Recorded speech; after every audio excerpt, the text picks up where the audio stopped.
राधे राधे श्री हंस। श्री हरिवंश महाराज जी आपके चरणों में कोटि कोटि प्रणाम। महाराज जी मैं डीआरडीओ में वैज्ञानिक के पद पर कार्यरत हूँ और राधा रानी की कृपा बहुत है मुझ पे। महाराज जी काम क्रोध लोभ मोह मद और मत्सर ये सभी भगवत प्राप्ति में मनुष्य के लिए सबसे बड़े शत्रु हैं। महाराज जी मैं कोशिश करता हूँ इन सभी का प्रभाव मुझ पर ना पड़े, लेकिन कुछ दिन तक इनका प्रभाव नहीं पड़ता, पर ये सभी अपना प्रभाव अवश्य दिखाते रहते हैं हाँ देखो, और गलत कार्य भी हो इनका प्रभाव कहाँ पड़ता है? आप पे तो कभी पड़ता ही नहीं, आप पे कभी नहीं पड़ सकता। आपका जो स्वरूप है, आत्म स्वरूप, वो निर्विकार है, उसमें पढ़ ही नहीं सकता, ये प्रवेश ही नहीं कर सकते। इनका प्रवेश होता अंतःकरण में, मन, बुद्धि, चित्त और अहम।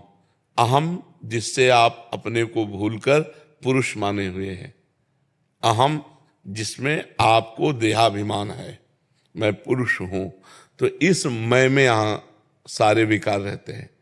मैं शरीर हूं तो भोगों की तरफ नाना प्रकार, और भोग चाहिए तो अर्थ चाहिए, और अर्थ लोलुप काम लोलुप वृत्ति हम अपने ऊपर आरोप कर लिए, यद्यपि मेरे ऊपर नहीं है, अंतःकरण पर है। पर अंतःकरण में इतनी प्रियता है कि हम अंतःकरण की हर बात को मैं में मानते हैं। जैसे मन नेत्र के साथ रूप देखना चाहता है, तो हम क्या कहते हैं? मुझे रूप देखना है, गड़बड़ हो गया।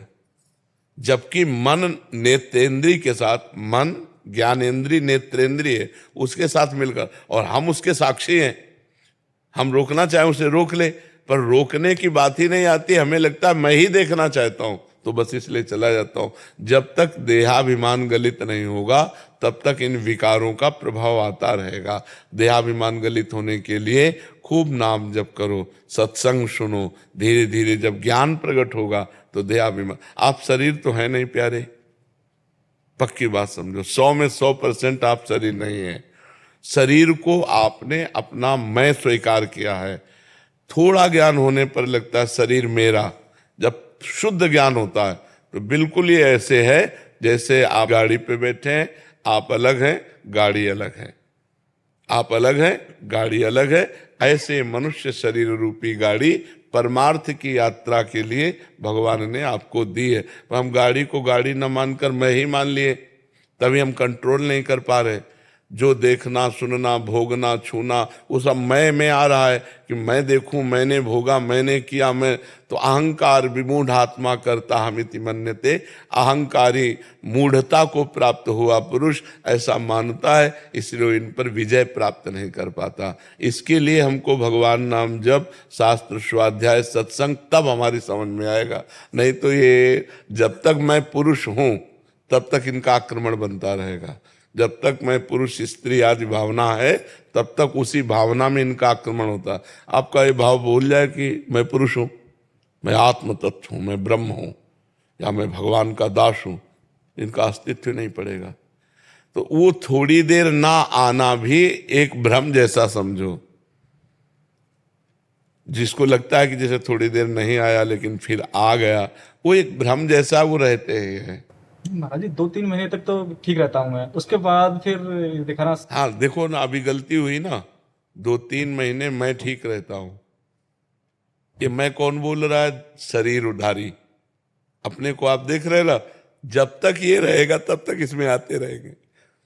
जब ये हो जाएगा कि मेरे में तो कभी ना था ना है ना रहेगा, ये अंतःकरण में आता। अब चूंकि ये ज्ञान का विषय है ना, अब काम क्रोध पर विजय प्राप्त करना कोई छोटी मोटी बात है। जहां से विज्ञान समाप्त होता है वहां से अध्यात्म शुरू होता है। जो भौतिक विज्ञान है, जहां ये समाप्त होता है वहां से अध्यात्म शुरू होता है। ये अंदर का विषय है।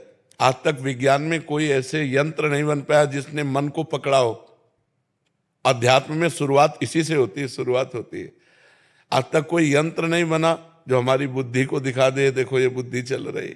अल्ट्रासाउंड, सिटी स्कैन, कुछ भी आज तक है कोई यंत्र? अंतःकरण तक नहीं पहुंच पाया कोई यंत्र। और हमारा अध्यात्म अंतःकरण के आगे कारण शरीर, कारण शरीर के आगे मैं तत्व, तत्व से बात करता है। अध्यात्म की जो पूर्णता है वो तत्व में है। इसलिए खूब नाम जप करो, सत्संग सुनो, धीरे धीरे अध्यात्म ज्ञान होगा, तब ये क्षीण हो जाएगा।